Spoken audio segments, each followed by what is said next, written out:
দেখ দিঠি, আমরা বুঝতে পারছি তুই এই মুহূর্তে কেন বিয়ে করতে চাইছিস না। বাহ, তাহলে তো ভালো কথা। বুঝতে যখন পারছিস তাহলে আর বলছিস কেন বল? শোনো দিদি, ব্যাপারটা তো আমিও জানি।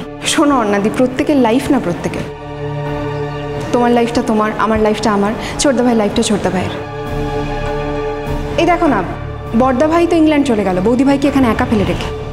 বৌদি ভাই যেতে চায়নি বলে একা চলে গেল ইংল্যান্ডে। এখন যোগাযোগটা পর্যন্ত রাখে না, যোগাযোগ কমিয়ে দিচ্ছে আস্তে আস্তে। তো সবাই নিজের নিজের জীবনের বৃত্তে ঘুরছে।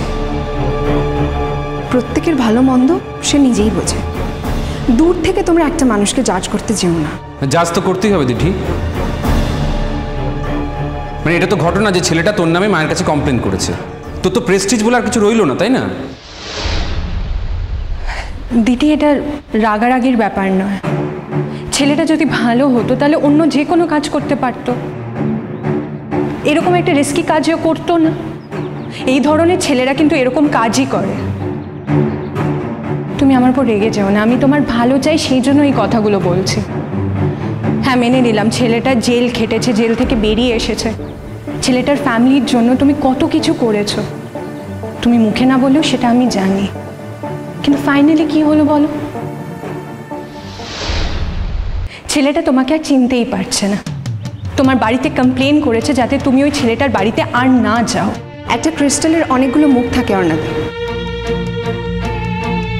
তোমরা একটা মুখ নিয়ে কথা বলছো, আমি জানি যে আরো অনেকগুলো মুখ আছে। তোমাদের মতো ও কিন্তু চায় না যে আমি ওর জীবনে জড়াই, তাই হয়তো এই কথাগুলো বলেছে। আচ্ছা, মেনে নিলাম ছেলেটা খুব ভালো ছেলে, ছেলেটা তোর অত্যন্ত ভালো চায়, সেই জন্য মাকে তোর নামে বলেছে যাতে নিজের জীবন থেকে তো সরিয়ে দিতে পারে। তুই তো বুঝেছিস ক্লিয়ারলি সেটা। এরপর তো নিশ্চয়ই জোর করে তুই বিয়ে করতে পারবি না, তাই না? আমি বুঝতে পারছি না তোরা আমাকে বিয়ের ব্যাপারে এতগুলো কথা বলছিস কেন। আমি তোমাকে বুঝিয়ে বলছি, সময় থাকতে থাকতে ঠিক করে সেটেল করে নেওয়াটা কিন্তু ভালো। সময় একটা রিলেটিভ অর্ণাদি। দেখো না, তুমিও তো সময় থাকতে থাকতে তোমার বাড়ির লোকের ইচ্ছেতে সংকল্পতাকে বিয়ে করেছিলে। ভালোই তো ছিলে তোমরা। শেষ পর্যন্ত এরকম একটা গন্ডগোল হয়ে গেল কেন? তার আগে তোমার ছোটদা ভাইয়ের সাথে বিয়ে হওয়ার কথা ছিল। তুমি সেদিন তোমার বাড়ির লোকের অমতে বিয়েটা করতে পারলে না কেন? আজ তোমার সময় হয়েছে, তুমি ছোটদা ভাইয়ের সাথে থাকছো, ছোটদা ভাইয়ের কাছে আসছো, তোমরা একসাথে সংসার করার কথাও ভাবছো। সময়টা কিচ্ছু না, সময় একটা রিলেটিভ মাত্র। আর একটা কথা বলে রাখি, অপেক্ষার খেলায় কেউ কখনো আমাকে হারাতে পারবে না। আমি অপেক্ষা করতে করতে মরেও যেতে পারি, কিন্তু অপেক্ষা না করে একটা জীবন নিয়ে বাজি খেলতে পারবো না। তুই কি অর্ণাকে হার্ট করার জন্য এই কথাগুলো বললি? কোথায় আমি অর্ণাদিকে হার্ট করলাম? অর্ণাদি, হার্ট হলে তুমি কথাগুলো রেফারেন্সে দিলে তো আমি হার্ট হইনি, কিন্তু এই রেফারেন্সটা না দিলেও পারতে। দেখো দিদি, জীবনে এমন অন্য অনেক উদাহরণ আছে যাদের জীবনে আমার মতন টার্ময়েল ঘটেনি। সেরকম মানুষের সংখ্যাই কিন্তু বেশি। আর তোমাকে কে বললো যে আমি সেই বেশি সংখ্যক মানুষদের মধ্যে পড়ি? যদি তাই হতো তাহলে তো আমি কিডন্যাপটি হতাম না, কিডন্যাপারকে ভালোবাসতাম না। যতবার তোর মুখে কথাগুলো শুনি না, তো রুচিবোধ সম্পর্কে আমার সংশয় হয়। কি করবি বল ছোটদা ভাই, আমার রুচি আমার মতো। তোকে তো আর আমার সাথে থাকতে হচ্ছে না, তুই থাক না তোর রুচি নিয়ে। আমি তো বারণ করি না, আমি তো তোকে কোনোদিন কোনো বিষয় কন্ডেম করিনি। কি নিয়ে কন্ডেম করবি আমাকে বল? কি নিয়ে কন্ডেম করবি? না, করার থাকলে কিন্তু করতেই পারতাম ছোটদা ভাই।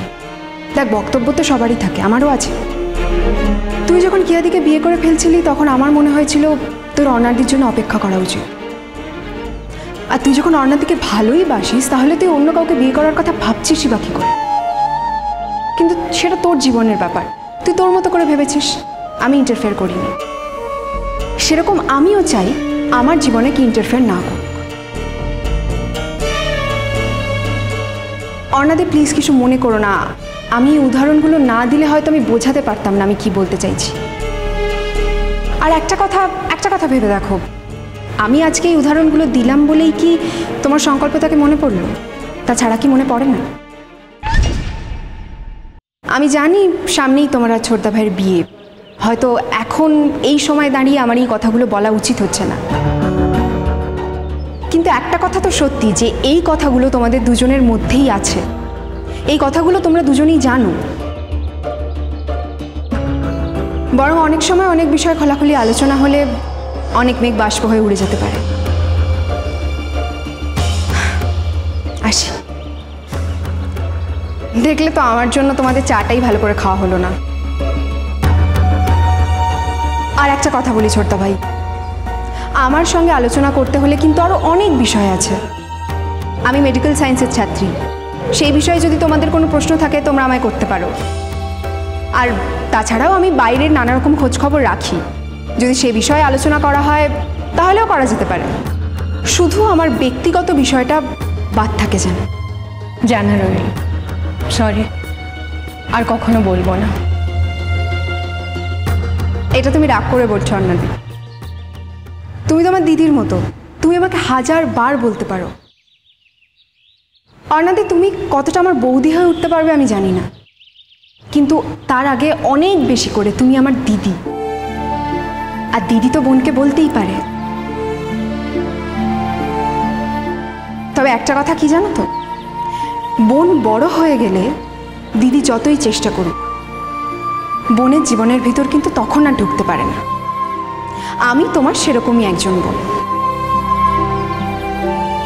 আমি জানি ঐতিহ্য চায় না যে আমি ওর জীবনে জড়াই। ও, আর তোমাদের আরেকটা খবর দিই, ঐতিহ্য বিয়ে করবে ভেবেছে, আমাকে না, ওর বৌদির কাজিন সিস্টারকে। ওই মেয়েটির নাকি ওর প্রতি আগে দুর্বলতা ছিল, তখন ঐতিহ্য ফিরেও তাকায়নি, কিন্তু এখন ঐতিহ্যের মনে হয়েছে যে ও ওকে বিয়ে করেই সেটেল করবে। আমি কিন্তু তাতেও কোনো আপত্তি করছি না, কারণ এটা ওর জীবন, ওর সিদ্ধান্ত নেওয়ার 1000 বার অধিকার আছে।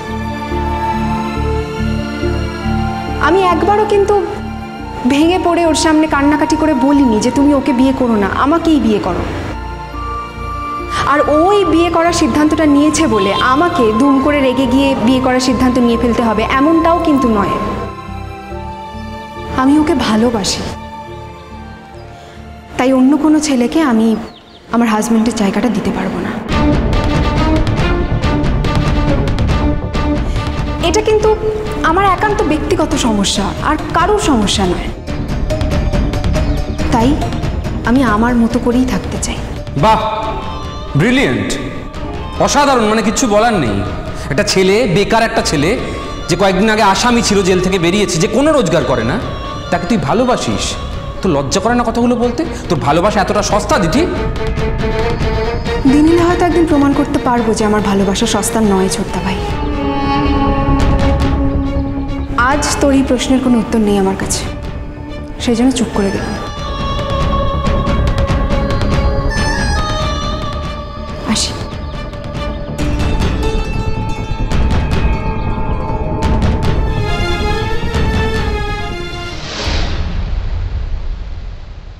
বলছি যে দেখ, অনেকটা দেরি হয়ে গেছে। তোর মা তো এত দেরি করে না, এখনো তো ফিরলো না। একবার ফোন করে দেখবি? আমিও তাই ভাবছি বাবা, এখন তো প্রায় 8টা বাজে। মা তো দেরি করে না, মা তো ইউজুয়ালি 6টার মধ্যে বাড়ি ফিরে আসে। এ দিঠি, হ্যাঁ বল। তোর সাথে মায়ের কথা হয়েছে? না তো, কেন রে? না, মা এখনো বাড়ি ফেরেনি। কেন? মা তো অনেক আগে চলে আসে।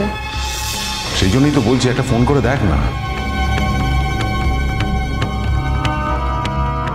না বাবা, বুঝতে পারছি না, মা কি কাজের সূত্রে কোথাও বাইরে গেল? আউট অফ রিচ কেন বলছে? না, ইউজুয়ালি মা তো বলে যায়, মা তো না বলে কোথাও যায় না।